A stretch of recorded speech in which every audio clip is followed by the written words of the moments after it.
Okay, we'll go ahead and get started. Are you all set? You're ready? My name is Lee Merritt, Leemerritt, acting civil rights attorney on behalf of the family of Jonathan Price. Directly to my left is his father, Junior Price. We're surrounded by other members of his family that I want to enumerate, but as they speak, I'll allow them to introduce themselves if they so choose to. We're not here for a long statement. This family is actively grieving the loss of Jonathan. They're preparing his homegoing services as we speak. They are grappling with the reality that they're never going to see Jonathan again in this lifetime, and it's very difficult for this family. We've heard concern from the community, from city officials. I spoke with the president of the chief of the Texas Rangers earlier, Chief McGraw, and there's concern that there will be unrest. This family is most concerned, the most pressing. I think the best way for this community to avoid unrest or any further complication is to immediately arrest the officer responsible for the murder of Jonathan Price. That is step one. If this community, if the city officials, if the Texas Rangers, if law enforcement is concerned at all with the peace of this family, then they can take one step in the proper direction, which is treating the man who gunned him down feet away from where we stand now like any other criminal suspect, indicting him. We're speaking with the Hunt County District Attorney's Office later today. We want to have access to the information that they have. Right now, everything that we've heard is based on rumor and innuendo. We want to see a copy of the video. We want to see the official police reports, which we haven't seen yet. We want the officer officially named, identified, and arrested. Of course, he should be fired, but that should be the least of his concerns. He should be arrested and, as quickly as possible, indicted in charges of murder. The people that you see standing behind me speak with one unified voice in that regard, and they speak for this entire community. We are angry. We are upset that hasn't happened yet. It is the very least that can be done for this family, that an arrest be made and to get us moving towards a proper prosecution and an appropriate sentencing. At this time, we'll take questions. You said it yourself, you've heard people talk. Is there anything that has to be video here? You understand maybe an officer has a body cam video that documents what actually happened that finds it as an offense as opposed to an officer using deadly force the way officers do. Our investigators have found that there is video here. Oh, wait.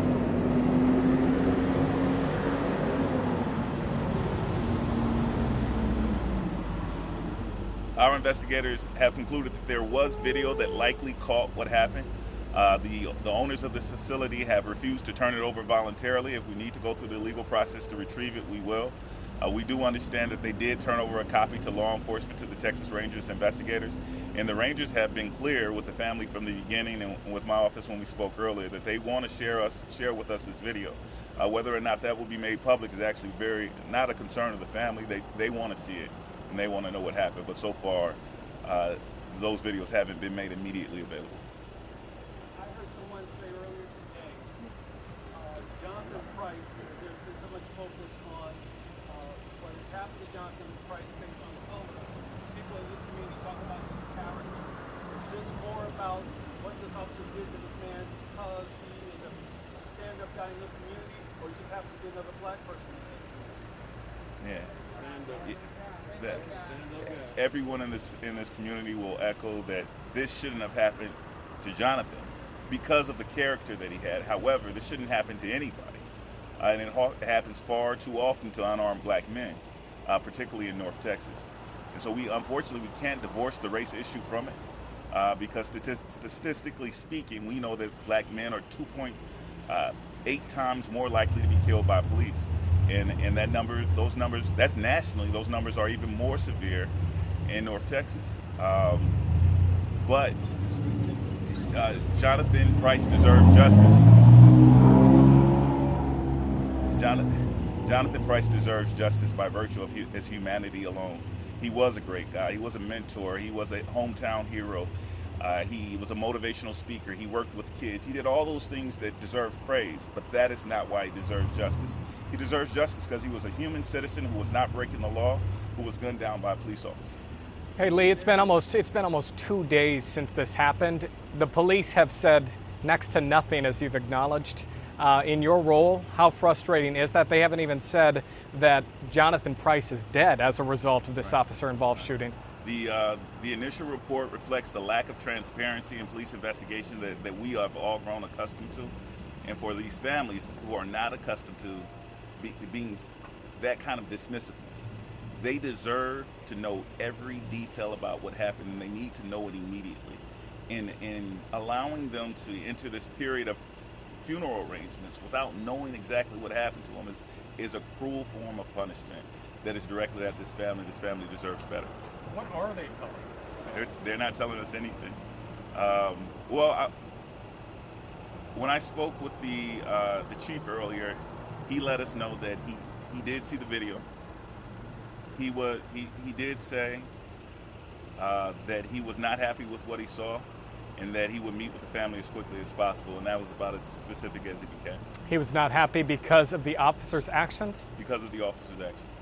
Mr. Price, can you tell us, can you share with us what your family was told about this situation? You've heard it from other people, but what has this family been told about what happened to your son? Nothing. Nothing. Come up to the microphone. There you go. I hadn't been told anything. Could you tell us more for people, the world is unfamiliar with your son, or a little bit about your son, and also what these last few days have been like? The last few days.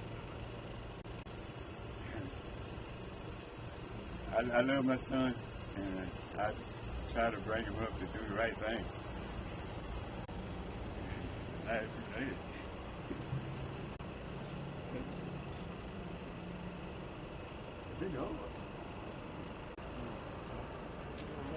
It's been a rough past few days, is what he was trying to say.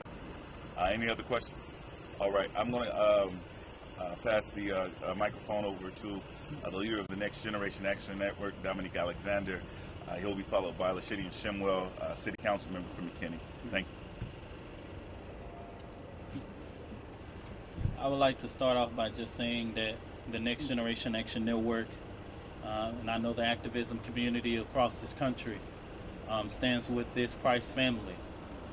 Too many times we continuation of hashtag after hashtag, another name after another name of an unarmed black man being shot and killed by law enforcement in this country, and law enforcement not feeling like they have any responsibility to this family to say what happened to their loved one. Yet at the end of the day, we are here because the levels of injustice that happen, we know based on what the family and so many people in this community have echoed. Jonathan was a mentor, brother, son, a beloved hero of this community. Everybody knew Jonathan. Jonathan loved his community, came back to his community and became a standout guy, reaching back to other kids that looked like him and that other children that wasn't fortunate to get out of Wolfe City. And we've heard these echoes from so many different friends and other friends that have went on to play professional sports at the highest level of their respective sport. Yet at the end of the day, we're steady here again, time after time after time, saying Black Lives Matter. Saying when will these policies, when will the culture of yet policing change? We're not out here because of individuality. We are out here because of culture that looks at our bodies as a target. A culture that does not value our skin. A culture that looks at our skin like a wild menace to society. And yet at the end of the day, the culture of policing has to change. And that's why we say policing as we know has to be abolished, because the foundation of it has to change to value our lives. And yet at the end of the day, the Next Generation Action Network stands here with this family as we prepare for tonight's visual. But we want a real echo word. We want everybody across this country to stand with this family. Let the Hunt County District Attorney know that we want justice. We want swift justice. We want this officer arrested, charged, properly charged, and we want him convicted for what he did, for what he took from this family. No family should have to stand here right now like this. And yet even what's a bigger stain on it is they have to stand here and not know nothing more than what you guys know. Not know anything other than the fact that they know their baby is not coming home. No person, whether they black, blue, green, or white, should have to deal with this. But just overwhelmingly in America, black people have to deal with this. I pass it over to Councilman Shimwood.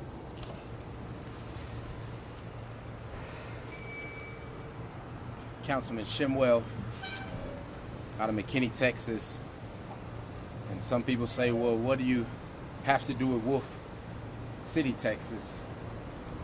And I tell you, imaginary city lines and county lines do not stop the feelings that we have as black residents in this state of Texas. When we lose one of ours, we feel it no matter where we are in this country. And enough is enough. In October of 2019, I issued a proclamation in McKinney, Texas, after the death of Tatiana Jefferson and Botham Jean. And that proclamation was titled, "A Black State of Emergency in Texas." That lawmakers in this state have conspired and have waged war on black and brown citizens.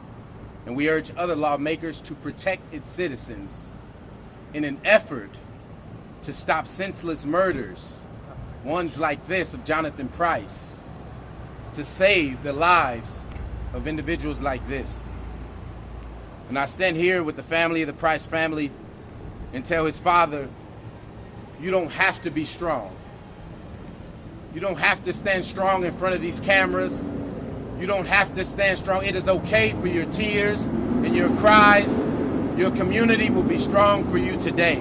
Far too often we tell our black community, be strong. Hold it together, keep your composure. When trained officers can come to the scene and shoot recklessly, taking the lives of innocent bystanders for no reason whatsoever. So we are here seeking and demanding justice, asking that lawmakers like me, no matter what, stand up and do the right thing and demand justice for Mr. Price. As I read the Facebook post, they say Mr. Price was a good man, an educated man, a man that came back to take care of his mother and his grandmother, to help his community, who left and came back. But it doesn't matter how much education you get.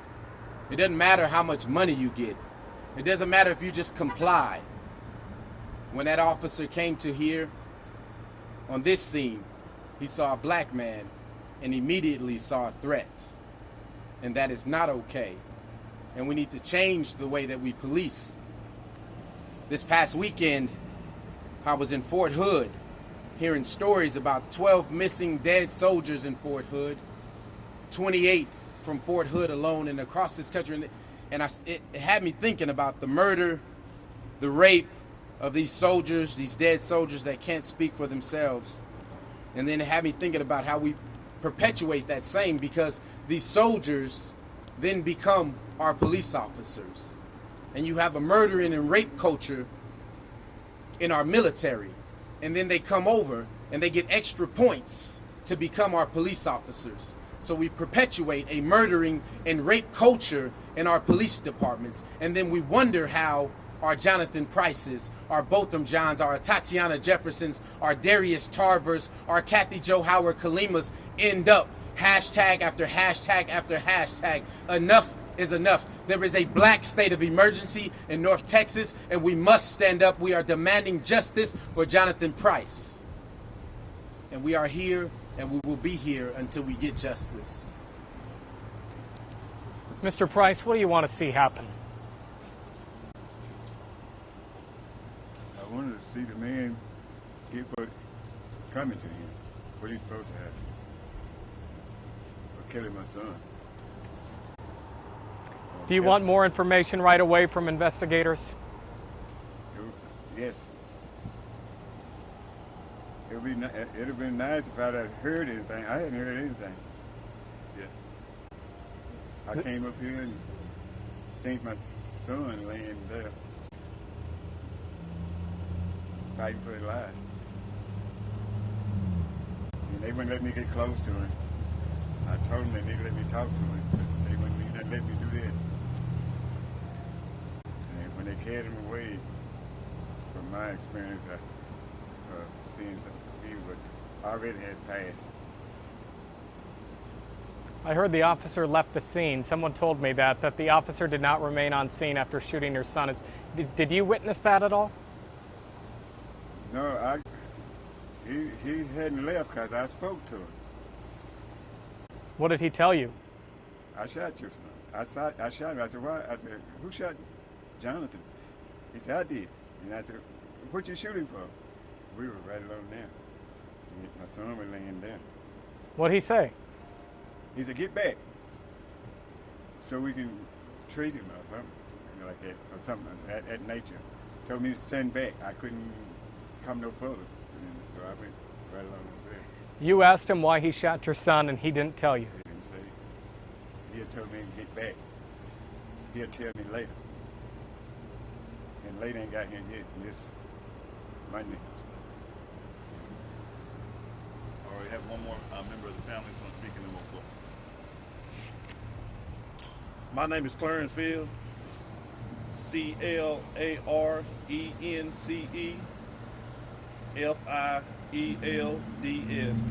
I'm the uncle. Like everybody said, Jonathan was a good man. He didn't bother nobody. Laura just called me right before this. He'll do anything for anybody. For nighttime, apparently. This is a small community. We know each and everybody.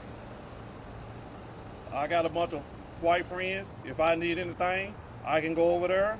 I can eat, I can sleep, and it's the opposite too. But we do need justice. It's chill. Mom's not here. Mom wanted to come and she couldn't stand it. She's overwhelmed. Okay. The family. Given no explanation. They demand answers. That's right.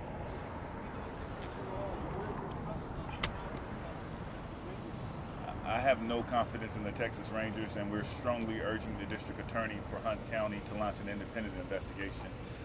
Where we have seen cases be successful despite the opposition of the investigators of the Texas Rangers is when you have an aggressive prosecutorial office, aggressive district attorney who will send out their own investigators, gather evidence, and we are calling on the Hunt County District Attorney today to issue an arrest warrant for the officer that killed Jonathan Price. There's no reason that he should wait for a file from the Texas Rangers before that happens. There's more than sufficient probable cause that exists there. We've spoken to enough witnesses. We know that there's video from the store. There's body cam footage. If he looks at that video today, which he should have looked at it 2 days ago, he could issue an arrest warrant, and we're expecting that. Noble Walk. What are you planning for tonight? Tonight, the community is planning a peaceful visual to commemorate or to memorialize our brother Jonathan Price. There will be friends and family of all races gathered here to remember him for what he's worth. And for what it's worth, I spent all night scanning his social media, and he was somebody who believed in equality. He was not a divider. He paid attention to the protests that was going on across the country, and he didn't believe that Royce City was above any of that. He didn't believe that his community was above the protest, but he believed that his community could stand together for justice, and that's what we expect for him. Okay. You know they haven't released the sausage meat. So you're in knowledge, since it's a small community, that this officer is from this community as well? No. What's your message to the gas station who has video of this and is yet to release it?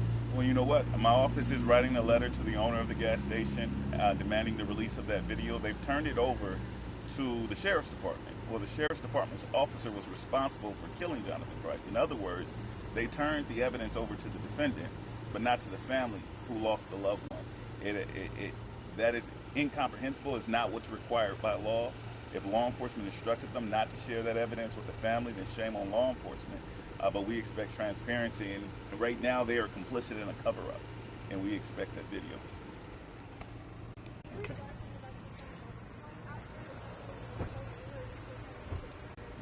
Every witness, and I've spoken to half a dozen witnesses at this point who are actually physically present, including the young man who was present with Jonathan at the time that he was killed, and there was a domestic dispute. Mr. Price did not become violent, but there was a male who was aggressive towards a woman. He intervened, and the situation was resolved before law enforcement arrived, according to witnesses. Why this officer still felt the need to tase and shoot Jonathan is beyond comprehension. To be clear, Jonathan was almost a hero in this. He was stepping in a domestic violence situation when he was shot and soon later shot and killed. John, true to form and true to what everyone has said about him, he wouldn't allow a young woman to be abused in front of him. And so he was a hero. He stepped in to intervene, and as a result of police officers' response, it cost him his life. And we know he was tased. Okay. We know that he well. Huh? We Do you have don't a know proxy any. or no? The truth is, I can- we won't Do you have know a until the proxy or evidence is no? turned over. I can to us. transfer it over. Witnesses Okay, have I got it repeatedly right stated here. that he was first tased and then shot. Law enforcement, when I spoke to the Rangers earlier, they confirmed that as well. I don't know that. Okay. My understanding is that according to witnesses, his hands were up when he was shot. Okay. I was told that the officer due to the small town, may have even known Jonathan. Do you know if they knew each other by any chance? I mean, it's a small town. We don't know affirmatively that they knew each other, but they both worked for the city. So Jonathan worked for the city. He worked for the county. There's a possibility in a town of 1,400 people that they may have come across each other before, but we don't know that. Which department did he work for? You guys know? What did Jonathan work for? He worked for, excuse me? He worked in the maintenance department for the city. Mm-hmm. Is that right? Yeah. What was he doing? Kind of odd jobs, whatever maintenance required from around the city. Yeah.